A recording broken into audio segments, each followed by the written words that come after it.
श्री कृष्णा राधे राधे। आज हम आपके लिए लाए हैं आश्विन मास के कृष्ण पक्ष की एकादशी। इस एकादशी को इंदिरा एकादशी के नाम से जाना जाता है। इस दिन पूजा व व्रत की कथा करना वाजपेयी यज्ञ के समान फल प्रदान करती है।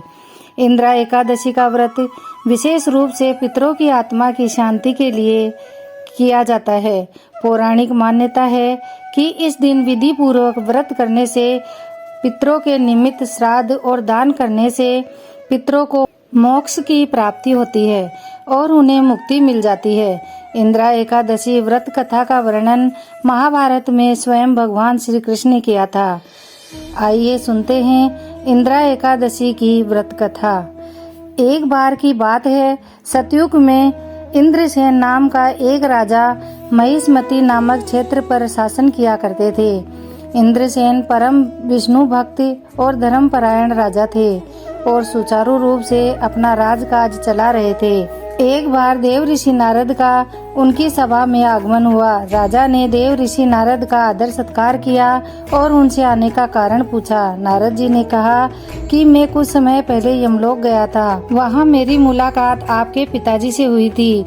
राजन, आपके पिताजी ने आपके लिए एक संदेश भेजा है कि उनके जीवन काल में एक एकादशी भंग होने के कारण अभी तक उनको मुक्ति नहीं मिल रही है। उन्होंने कहा है कि हे नारद, आप मेरे पुत्र से कहिए कि वह आश्विन मास में आने वाली कृष्ण पक्ष की इंदिरा एकादशी का व्रत रखे और उसका फल मुझे दे, तो मुझे मुक्ति मिल जाएगी। नारद मुनि की बात सुनकर राजा इंद्रसेन ने व्रत का विधान पूछा और एकादशी करने का संकल्प लिया।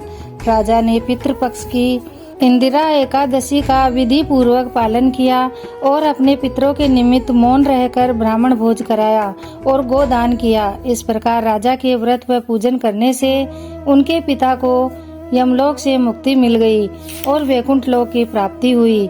उस दिन से ही इस व्रत का नाम इंदिरा एकादशी हो गया और इंदिरा एकादशी के व्रत के प्रभाव से ही राजा इंद्रसेन को भी मृत्यु के पश्चात स्वर्ग लोक की प्राप्ति हुई। पितृपक्ष में पड़ने वाली इस एकादशी के व्रत से पितरों को मुक्ति मिल जाती है और परिवार को उनका आशीर्वाद प्राप्त होता है। इंदिरा एकादशी के दिन सुबह जल्दी उठकर स्नान आदि करके सूर्य भगवान को अर्घ्य दे, फिर भगवान विष्णु का ध्यान करके व्रत का संकल्प ले।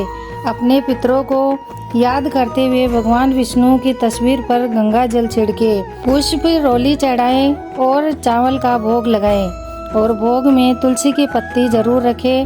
पूजा करने के बाद पितरों का श्राद्ध करे और ब्राह्मणों को भोजन कराए और अपनी क्षमता के अनुसार दक्षिणा दे।